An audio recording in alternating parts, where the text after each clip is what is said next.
I prefer to delete was on my side now, but I think I'm by myself taking on about 5 people from other side. But I would agree with them. So once listening to them, what I realized, I was the international trade minister as well.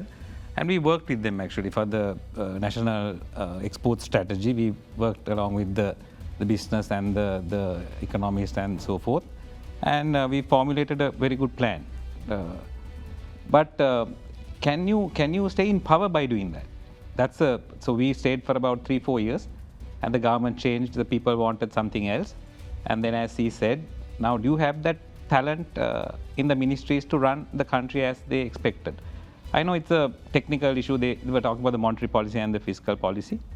Let's say we get it right, then the rest. How do you then run the rest of the economy? As Gananath said, we were in a very bad situation. Indicators show that we are okay, but we haven't started paying our debt. So unless we start growth, so it may be foreign investment, it may be local investments. Since I am on this side, we have been meeting with the entrepreneurs, and we have been talking about their debt problem as well. And last week, actually, I was accidentally I was there, I was not in that committee, with the central bank governor.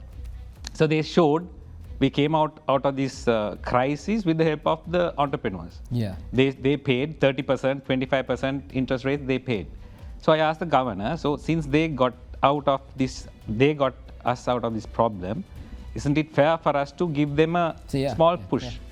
But he said, yeah, definitely yes, but it's not easy as you suggest, because who's going to pay if the debt that they have accumulated over the past 2 years, 30%, they must have paid about 150, 300% maybe. Paid more than what he acquired from a lot more. A lot more. So what he was saying, but there are 50% of the nation who are struggling to survive. And how are we going to kind of give them the small push for them to carry on with the normal day-to-day life? It's true, the business crowd is really struggling. At the same time, the poor is struggling even worse. As you showed in your indicators, 45,000 rupees salary. Yeah. And the inflation is 1 or 2% at the moment, but it has risen to about how much? 300%, 400%? 70%. Yeah, so it has gone up, skyrocketed, and we are in a very bad situation. So to come out of the situation, you need a talented leader, dynamic leader, who will understand as he said, experience. And do you have the experience? Do you have the business experience? Do you have the economic experience? So without the experience, from the top to the rest of the ministries, I don't see anything happening in the ministries. They are just, as when I spoke to the governor also, what he said, the monetary policy, the independent monetary policy which they have proposed, the results will take about 18 months to 24 months. So what is at the moment is the policies which have been taken about 16 to 18 months before. So they are showing the growth and saying we are done well. It's not they have done well. Whatever, I don't know whether they have done well or not, but this is all results of about 14 and 15 months decisions which have been taken. The real results will come, but they have taken another 14 to 15 months. Then I'm not sure where we will, because we have not started paying debt. It's going to be about $5 billion, I hear. This year we have to end up paying. Can you shed a light? I agree on this. I think a lot of debates, a lot of technical points. Can we ask, actually, the Chaturanga also asked a very important question.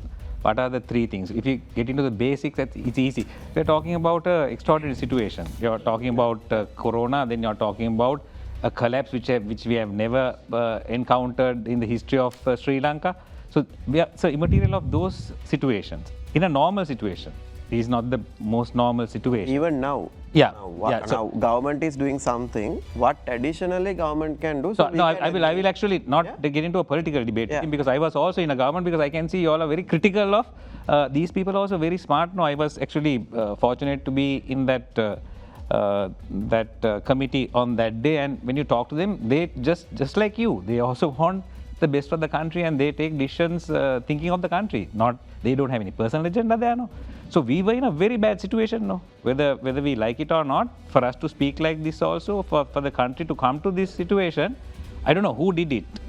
Somebody, some people, the officials They all brought, we take it as granted no when we say what have they done, the monetary policy, the fiscal policy. Okay, we are in now a better situation than we were before. From this consistency we won't get what you're talking about. So let's get to that. Because we don't have a national policy on a lot of things. And when we come into power, we'll chuck out all what they have done. So we will come out with a new plan. Dilip, when he comes to power, he will come with a new plan. So our country is so small and we change plans every the minister changes, the new minister comes, he changes the whole thing. I was the minister and after my tenure, the next minister changes the whole policy. So how can we now, India, countries like India, they have a consistent policy. So it's very important. So how do we know? No point. Secretaries. Yeah, secretaries, the bureaucracy decides. So no point us, you're saying the very critical of the central bank, and when you talk to them, and we asked a question, we were very actually sensitive about your problem. We asked them, can you? So then his answer to me was, we are also concerned, we know that they are also struggling, but 50-60% of the country, the poor are struggling even in a very worse situation. So how are you going to accommodate them? So they are talking about the moratorium and cutting off the debt. I asked them, can we? They are paid a lot. It's the interest that they. Yeah, it's the interest. Can you take off interest? Can you take off the interest? Yeah. So we asked, can the government? Can you? So the central bank said, we don't have power to decide on that. Influence the banks. Influence the banks. So then we asked, can you at least give a guideline to the government so that help the government for them to take the decision, which is not easy, catch 26 situation. So let's agree how to get this stable national policy. So you might talk, you might give ideas, but practically how can we do that? That's exactly. number one. So number 1, 2, 3, and then I think you have to talk about your cutting off the interest.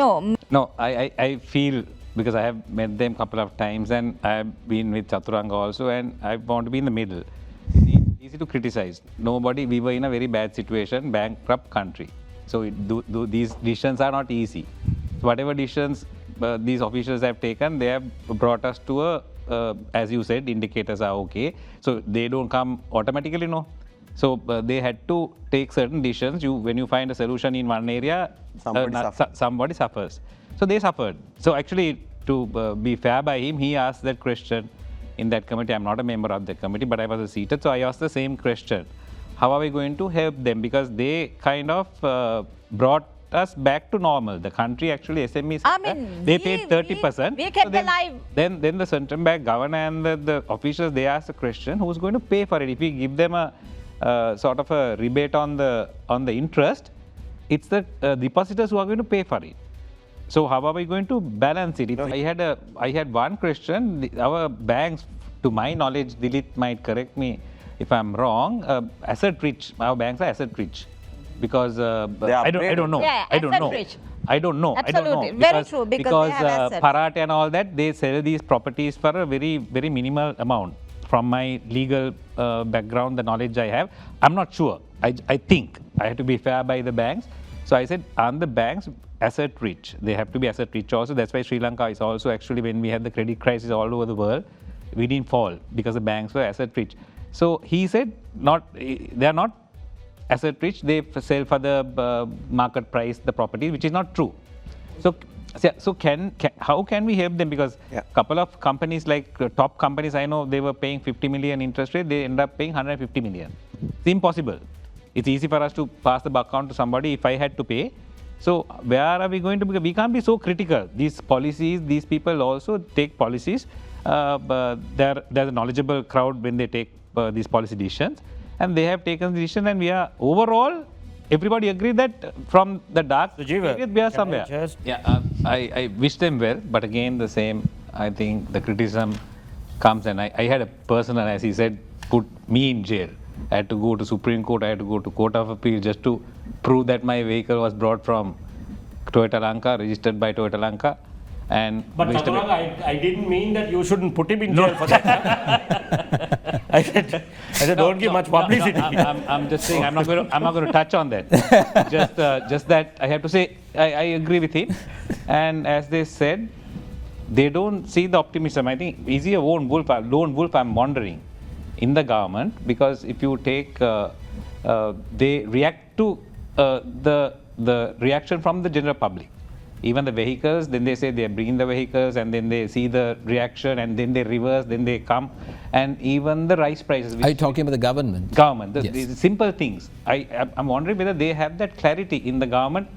Everybody has that ability in the government, and when even the rice prices, you can't control it. You have to say the price is today this much. It drives on the supply and demand end of the day. Simple things like that. So if you can't focus on simple things like that, how are you going to talk about a macro picture of the future of the country and these policies? And as he said, we don't see what is the growth. Where are you going to get the growth? What is the manufacturing that you are going to come with? If you don't get into manufacturing, I don't think we are going to achieve.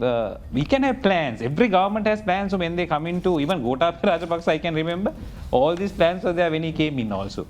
It's a beautiful picture, end of the day. But again, I want to say, they were talking about foreign direct investment. You need that.